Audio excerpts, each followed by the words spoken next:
soltera, puede ser casada, puede ser madre, puede ser esposa, puede ser trabajadora, pero según su voluntad y por tanto decidiendo. Lo que no puede ser nunca es separada de las fuentes de la vida y separada del ámbito donde la mujer, en relación con el esposo, construye la base misma de la sociedad, que es la familia. En España se ha utilizado la bandera de la mujer por parte de tantos y tantos movimientos, no para liberarla, no para llevarla adelante en su promoción y en su libertad para alcanzar la plenitud de su ser, sino para introducir todas estas ideologías respaldadas como estructuras de pecado, de manera científica y sistemática, por tantas y tantas estructuras de pecado. Este cambio cultural verdaderamente no ha tenido respuesta en España. Digo que no lo ha tenido por las organizaciones de sindicatos, por las organizaciones de partidos políticos. No hay batalla cultural, queridos amigos. Menos lo ha habido en el campo político. Se han introducido leyes en la dirección contraria, continuamente, sin respuesta social. Si ha habido respuesta social, gracias a Dios, en esto hemos ganado mucho. Pero no ha habido un muro que contenga, vaya a dar que diga, por aquí no se puede pasar porque esto va en deterioro de lo que es la propia mujer, lo que es su propio matrimonio, lo que es la propia familia, y las bases que pueden generar una sociedad sana con eso, como es el respeto de la vida naciente.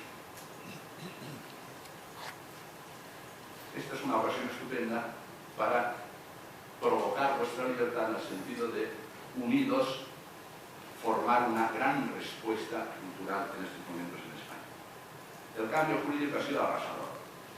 Se han prohibido desde la primera ley del divorcio y la primera ley despenalizadora del aborto en 3 supuestos, una cantidad de leyes que han arrasado y provocado un gran cambio social en España.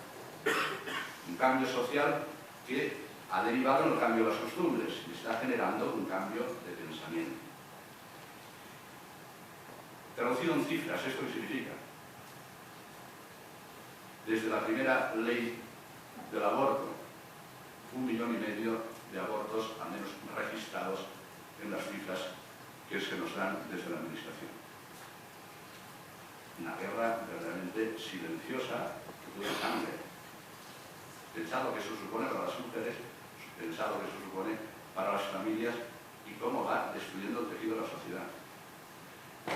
Nos hemos acostumbrado a los 115.000 abortos anuales, sin contar todos los que vienen después por los abortos provocados por las píldoras de después, por toda la anticoncepción que tienen derivaciones abortivas.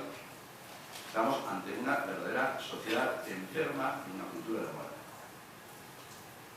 Sería asombroso si lo pudiéramos contemplar de una vez, lo pudiéramos ver tanto sufrimiento delante de nuestros ojos. Sería verdaderamente prometedor que de esta realidad, de este encuentro internacional, pudiera surgir una respuesta verdaderamente lúcida, que camine en todas las direcciones, para promover desde el bien, desde la justicia y la solidaridad, una España diferente donde pudieran cambiar las leyes, pudiera cambiar el paradigma cultural generado por nuestras universidades, particularmente las universidades católicas, particularmente los centros de estudios de nuestras diócesis y nuestros seminarios, de tal manera que alumbrásemos una cultura que pudiera responder en esta batalla, que ahora mismo es una batalla que es desigual. Todos los medios están en dirección contraria, nosotros estamos aquí con la voluntad de seguir con la luz que nos ha dado el resucitado, con la luz que nos da la tradición de la Iglesia, continuar en este empeño de hacer emerger la verdad y la luz. Esta verdad y esta luz, por no ya tenemos que ir un poquito más a prisa, empieza ya a alumbrarse también en lo que presentamos el otro día cuando anunciábamos este encuentro, con las 2 sentencias del Alto Tribunal Europeo y una directiva del Consejo de Europa, en la que amanece ya la luz cuando no se permite patentizar las células embrionarias con fines industriales, etc., y de investigación, y cuando se anuncia que no puede darse en el ámbito europeo ninguna de las leyes que pueden atentar contra el enfermo terminal para que con leyes eutanásicas, por acción o por omisión, se pueda provocar la muerte. Son motivos de luz y motivos de esperanza. esto, me lo habéis escuchado 1 millón de veces, ¿por qué nos ha ocurrido? Lo digo de manera sintética. Nos ha ocurrido, más allá de las acciones que han sido coyunturales en España, cambio político, el postconcilio, la novedad por la novedad, la introducción de corrientes de pensamiento que no han encontrado preparado ni a las instituciones educativas, ni a las universidades, ni a los propios españoles, el Papa en la Evangelio dice: esto ha ocurrido por el eclipse de Dios. Es la primera afirmación. Tú apagas las luces y verás cómo estamos los mismos, pero no nos vemos. La inteligencia queda oscura si le quitas la luz de la fe. Las dos alas se necesitan, la fe y la razón. Apaga la fe y verás cómo te vas quedando simplemente con una razón que no está libre para afrontar el tema de la verdad, sino que es además una razón ideologizada por las grandes corrientes de pensamiento y las ideologías. Una de las cosas que decía Benito XVI en Cáritas y Veridad es que una de las misiones que tiene la Iglesia y la fe es desideologizar la razón, porque no te quedas simplemente con la razón, sino una razón que está ideologizada por las grandes presiones de una cultura, un paradigma cultural que no responde a la verdad y a las bases de lo que es la antropología del Padre. El eclipse de Dios es la primera fuente de lo que nos está ocurriendo. Me lo habéis escuchado otras veces. Si desaparece la luz de Dios, la razón se ha quedado colapsada, el colapso de la mente. El corazón ha quedado entenebrecido, pero se ha colapsado la razón. Y por tanto, la razón puede afirmar y elevar a categoría de derecho lo que simplemente es la destrucción de la vida de los inocentes, y afirmar como derecho es la razón no solo ideologizada, sino que es una razón que ha ido pervertiéndose a afirmar como derecho la muerte de los inocentes. El haber privilegiado tanto la razón instrumental y el haber privilegiado simplemente como fuente de verdad el cientifismo nos ha llevado, con el eclipse de Dios, a una fragmentación de la razón y a un oscurecimiento de la mente que ha quedado colapsada. Es lo que llaman otros la crisis de la verdad. Es lo que llamaba Juan Pablo II en Fides et Ratio la crisis de la verdad. La crisis de la verdad que conlleva de sí la crisis de la libertad.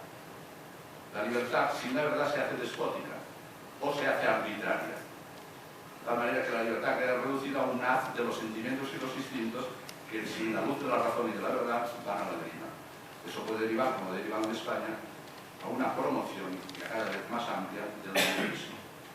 Y la otra razón que me habéis escuchado tantas veces es que, unido a todo esto, se ha dado lo que llamamos el colapso de la mente, pero el apagón de la conciencia moral. Es lo que más me preocupa. Que no sepamos distinguir entre el bien y el mal. Que uno tenga el mal y lo esté afirmando como libertad y como progreso. Que tenga tanta oscuridad en la conciencia que no sepa escuchar, ni puede escuchar la voz de Dios que reclama la verdad de aquel que, habiéndole creado, le propone el camino a seguir en su libertad para perfeccionar su persona y, unidos a otros, alcanzar el bien común desde la justicia y desde la solidaridad. Bueno, sería el momento de acabar. Rápidamente digo unas pinceladas. ¿Y qué podemos hacer? La tercera parte de esta breve exposición. ¿Y qué podemos hacer? Pues para decirlo brevemente, lo primero es lo que nos ha recordado, vamos a decir, los tres últimos pontífices, Juan Pablo II, Benedicto XVI y ahora el Papa Francisco. Evangelizar, proponer a Jesús.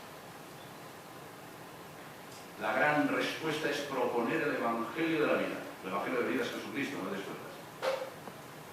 He venido para que tengáis vida, la tengáis abundante. La Iglesia, en este caso, porque ahora entramos en la revolución intraeclesial, tiene que llevar como bandera, en esta guerra entre poderosos y débiles, la bandera de Jesucristo. Proponer, este es el hombre. Esta es la antropología adecuada. Este es quien revela al hombre el misterio del hombre. Como lo ha hecho Juan Pablo II, cuando tiene que reflexionar sobre la familia es un socio, cuando tiene que analizar lo que es el amor humano y las catequesis del amor humano, lo que llamamos la teología del cuerpo.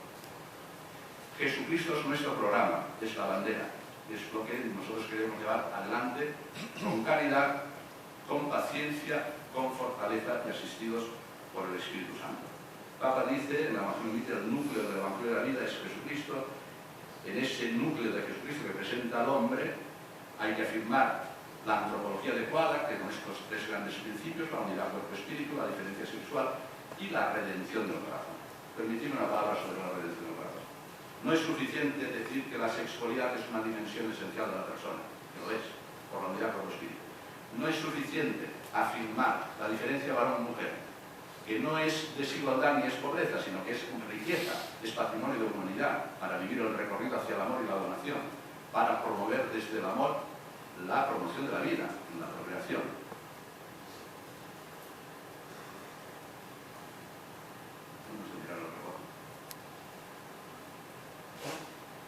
Todo esto quedaría sin posibilidad si el corazón no quedara rendido por la gracia.